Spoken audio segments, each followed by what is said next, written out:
السلام علیکم، کیا حال ہے آپ کے؟ کیسے ہیں، کہاں ہیں؟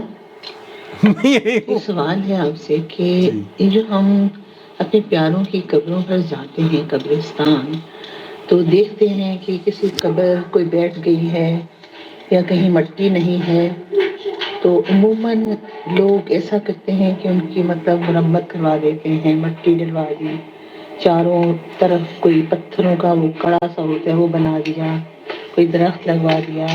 تو کیا یہ قبروں کی مرمت کرانا یا ان کی دیکھ بھال کرنا یہ کوئی حرمت ہے قبر کی، یا کوئی ایسا آپ صلی اللہ علیہ وسلم نے فرمایا ہے کہ قبروں کا خیال رکھیں؟ مجھے ذرا ایکسپلین کر دیں تو مہربانی ہوگی. نحمدہ ونصلی علی رسولہ الکریم، اما بعد. آپ دیکھ رہے ہیں نو ٹی وی جدہ اور میں ہوں آپ کا دوست، آپ کا ہوسٹ محمد عاقل، جدہ سے، مملکت سعودی عرب. اگر آپ پہلی مرتبہ ہمارے چینل پر تشریف لائیں تو ہم آپ کا خیر مقدم کرتے ہیں، خوش آمدید. اللہ سے دعا ہے کہ اللہ رب العالمین ہمارے اس کام سے، اس چینل کی نشریات سے آپ کو مستفید فرمائے، آمین یا رب العالمین. سماحت الشیخ عبدالعزیز بن باز سے اسی طرح کا سوال پوچھا گیا ہے، وہ مفتی مملکت سعودی عرب کی آواز آپ کو. یہاں آپ شیخ ابن باز سے یہی پوچھا جا رہا ہے کہ اگر ضرورت اس بات کی ہو کہ قبر کی مرمت کی جائے. اصل میں مرمت دو ناحیوں سے آپ نے جو کچھ باتیں اس میں کہی ہیں وہ باتیں محل نظر ہیں. مثال کے طور پر ہم یہ سمجھتے ہیں کہ قبروں پر اگر ہم پیڑ لگا دیں گے، درخت لگا دیں گے تو ان کے عذاب میں کمی ہوگی. حالانکہ وہ جو حدیث ہے اس حدیث سے اس بات کا علم ہوتا ہے کہ اللہ کے رسول صلی اللہ علیہ وسلم کو آپ علیہ السلام نے فرمایا کہ قبر میں جو لیٹے ہوئے ہیں ان کو عذاب دیا جا رہا ہے. وہی سے آپ علیہ السلام کو اطلاع دی گئی تو آپ نے ان کے اوپر پودا لگوایا. لیکن آپ کے اوپر تو وہی نہیں آتی، آپ کو کیسے پتہ چلا کہ قبر کے اندر عذاب دیا جا رہا ہے؟ تو اس طرح سے جو پودا لگانے کا رواج ہے وہ محل نظر ہے، نمبر ایک. نمبر دو، اسلامی شریعت میں قبر کا بہت زیادہ احترام کیا گیا ہے، اس لیے شرعی طور پر قبروں کی اہانت اور قبروں کے ساتھ زیادتی جائز نہیں ہے. حتیٰ کہ نبی کریم صلی اللہ علیہ وسلم نے قبر پر بیٹھنے کو شدت کے ساتھ حرام قرار دیا ہے. چنانچہ حضرت ابو ہریرہ رضی اللہ تعالیٰ عنہ کہتے ہیں کہ رسول اکرم صلی اللہ علیہ وسلم نے ارشاد فرمایا، ایک آدمی دہکتے ہوئے انگارے پر بیٹھ جائے جو اس کے کپڑے جلا کر اس کی جلد بھی جلا دے، یہ اس کے لیے قبر پر بیٹھنے سے زیادہ بہتر ہوگا. اس حدیث کو امام مسلم نے حدیث نمبر 971 پر نقل کیا ہے.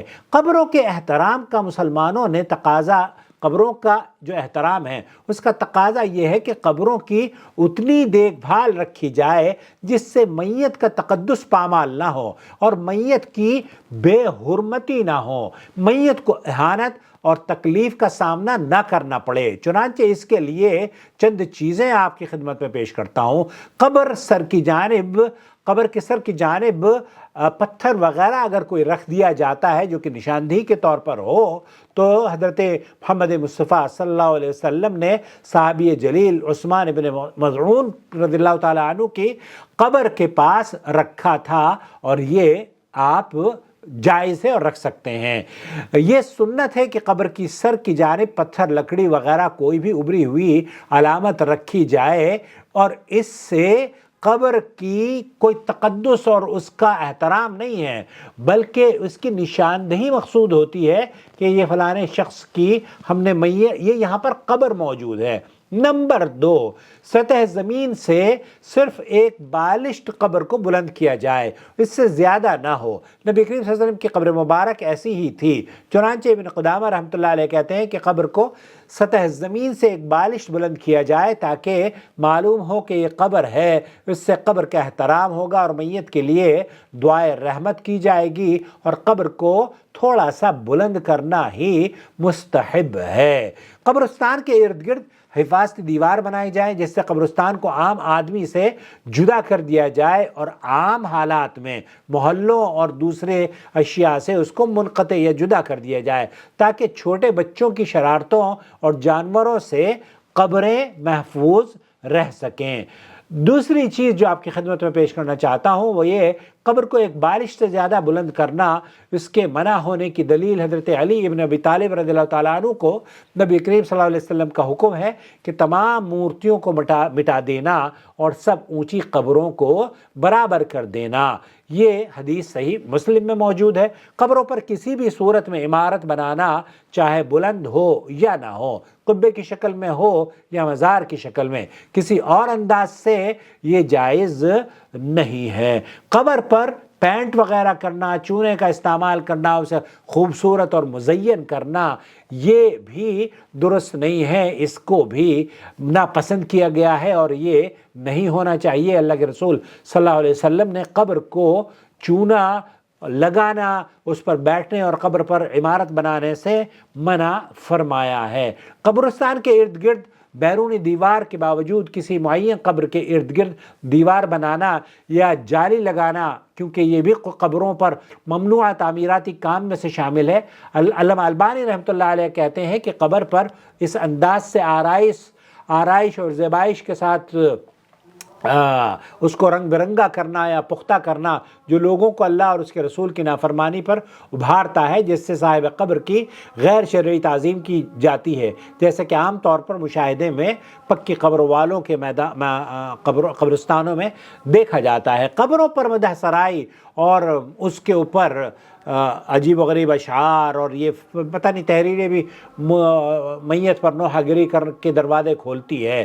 قبروں پر شجر کاری کرنا اور ان پر پھول بوٹے لگانا، کیونکہ مسلمانوں کا یہ طریقہ کار نہیں رہا ہے بلکہ یہ عیسائیوں کا طریقہ کار رہا ہے۔ ان تفاصیل کے بعد اگر قبر کی بے حرمتی نہیں ہو رہی تو قبروں کی شرعی دیکھ بھال کے لیے پیسہ خرچ کرنے کی ضرورت نہیں ہے، اگر قبروں کی بے حرمتی نہیں ہو رہی ہو تو۔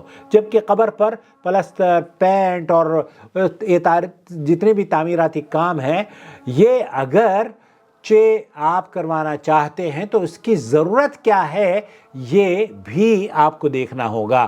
اگر آپ صرف یہ سمجھتی ہیں کہ آپ کی قبر، آپ کے والد کی قبر آپ قیامت تک ایسے ہی رکھنا چاہتی ہیں تو ذرا سوچئے، جتنے دنیا میں لوگ مرے ہیں اگر ان کی قبروں کو اسی طریقے سے محفوظ کر لیا جائے تو پھر پوری دنیا قبرستان میں تبدیل ہو جائے گی۔ تو ایسے لوہے کا جنگلہ لگا دینا کہ قبر وہ محفوظ رہے، یا قبر پر مٹی پڑنے سے قبر کی توہین، یہ سمجھتا ہو کہ کوئی جناب مٹی اگر پڑ جائے گی تو قبر کی توہین ہوگی، تو یہ بھی درست نہیں ہے۔ یہ مٹی تو اس کی شان ہے، اس کو مٹی میں جانا تھا اور وہ مٹی میں سپرد خاک صرف وہی نہیں ہوا بلکہ اس کے آباء و اجداد، انبیاء اور رسل، آدم علیہ السلام سے لے کر قیامت تک سب کے سب وہی مٹی میں جانے والے ہیں۔